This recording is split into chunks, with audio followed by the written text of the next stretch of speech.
নমস্কার বন্ধুরা, আমি সংঘমিত্রা। আমার চ্যানেলে আপনাদের সবাইকে স্বাগত জানাই। আজকে দেখাচ্ছি পাকা আমের রসগোল্লা।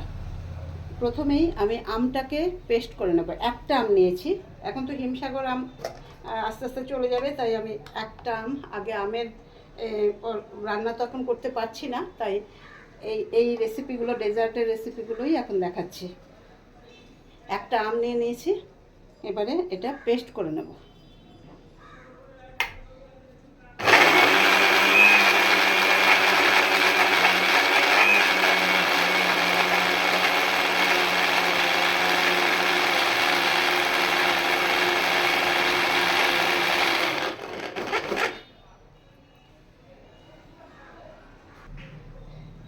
একদম ফাইন পেস্ট করে নিতে হবে, একটুও জল দিলে হবে না। এই যে ঠিক এরকমভাবে পেস্ট করে নিতে হবে। এবারে আমি পরের পার্টে আসছি। দেখো, এখানে আমুলের লিকুইড দুধ বসালাম। এইখানের মধ্যে আছে 500 করে 2 প্যাকেট আছে, মানে 1 লিটার দুধ আছে। দুধটাকে খুব ভালো করে জাল দেব, দিয়ে আমি ভিনেগার দিয়ে ছানা করে নেব।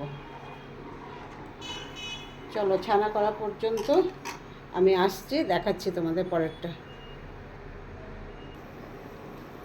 দেখো, একদম খুব ভালো করে দুধটা ফুটে গেছে,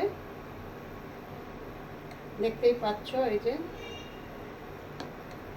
এবারে আমি এইটুখানি জল, এমনি জল আর 2 চামচ ভিনেগার নিয়ে নিলাম। এটা এবার দিয়ে দেবো।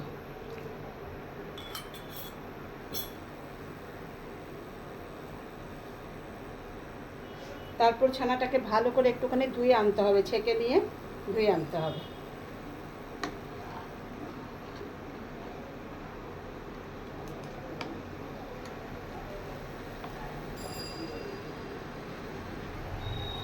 দেখো, ছানাটা হয়ে গেছে, একদম জল ছেড়ে দিয়েছে। এটাকে আমি এই যে এই বড় ছাঁকনির মধ্যে একটুখানি ছেঁকে নিয়ে ভালো করে এমনি জল দিয়ে ধুয়ে নিয়ে আসছি।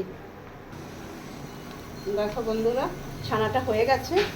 ছানাটা একটু হাত দিয়ে একটুখানি নরম করে ডলে নেব, আর ততক্ষণে ছানাটা আমি ছাঁকনিতে দিয়ে এসেছি। এবার আমের পাল্পটাকে নিয়ে নিলাম।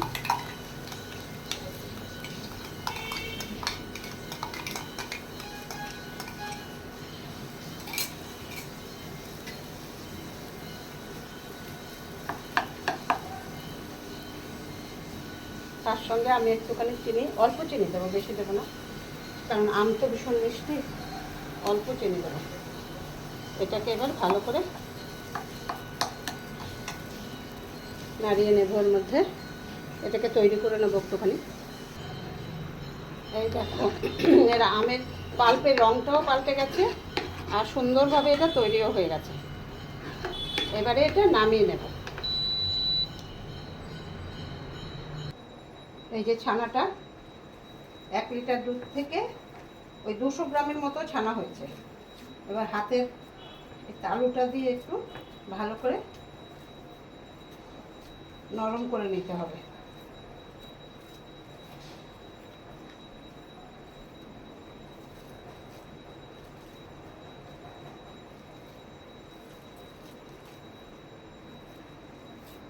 একই সঙ্গে আমি একটু ময়দা, 1 চামচ ময়দা দিয়ে নেব এর মধ্যে।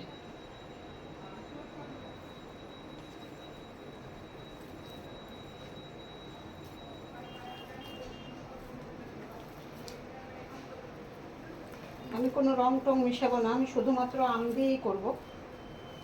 এই যে আমের পাল্পটা যেটা করেছিলাম, সেটার থেকে 2 চামচ এখানে দেব। এটা একটু গরম রয়েছে, তাই একটুখানি ছড়িয়ে দিলাম। চলো, আসছি তারপর।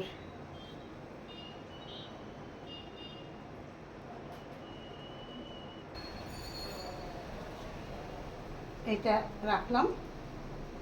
এই 5 মিনিট পর এটা দিয়ে বল বানিয়ে নেব, তারপর গ্যাসে আসবো, দেখাচ্ছি তোমাদের। এবারে আমি খুব ছোট করব না, মোটামুটি এরকম সাইজে আমি একটুখানি ময়দা নিয়ে নেব হাতে।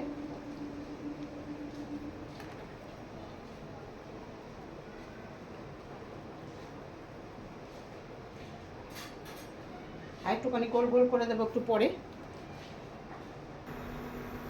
দেখো বন্ধুরা, আমি যে ওই যে আমের পাল্পটা যেটার মধ্যে করেছিলাম সেটার মধ্যে এখানে 4 গ্লাস জল দিয়ে দিয়েছি।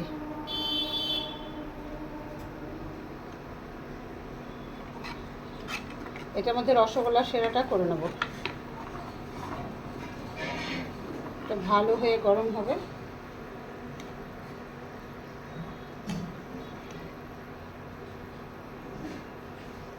এখানে দিয়েছি 1 কাপের বেশি, 150 গ্রাম মতো চিনি। এটা হোক, আসছে। এখান থেকে একটু আমের পাল্প দিয়ে নেব, তারপর এটা খুব ভালো করে মিশিয়ে নেব। এটা দেখো জলটা এমনি হলদে টাইপের হয়ে গেছে, যেহেতু এই কড়াইটার মধ্যেই আমি করছি। একদম ভালো করে মিশিয়ে নিতে হবে।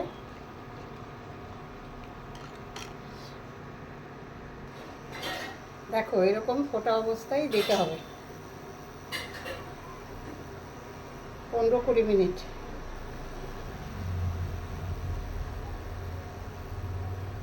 একদম ঢাকা দিয়ে 20 মিনিটের মতো এটা সেদ্ধ হয়ে যাবে।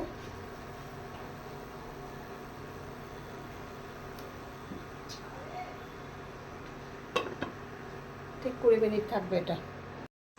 দেখো বন্ধুরা কত সুন্দর হয়েছে, একদম ফুলে ফুলে উঠেছে। দেখো আর একটুখানি রাখবো, আর 10 মিনিট রাখবো, তারপর আসছি তোমাদের দেখাবো। দেখো আমার পাকা আমের রসগোল্লা কমপ্লিট। দেখো কত নরম হয়েছে, আমি একটা কেটে দেখাচ্ছি। এই দেখো একদম নরম, একদম একদম। এভাবে করে আমাকে জানিও। আর ভিডিওটা যদি ভালো লাগে তাহলে একটুখানি লাইক কমেন্টস করে দিও। আর যদি ইউটিউব থেকে দেখো তাহলে সাবস্ক্রাইব করে দিও। আর ফেসবুক থেকে দেখলে লাইক কমেন্টস করে একটু যদি সম্ভব হয় শেয়ার করে দিও। টাটা, ভালো থেকো সবাই।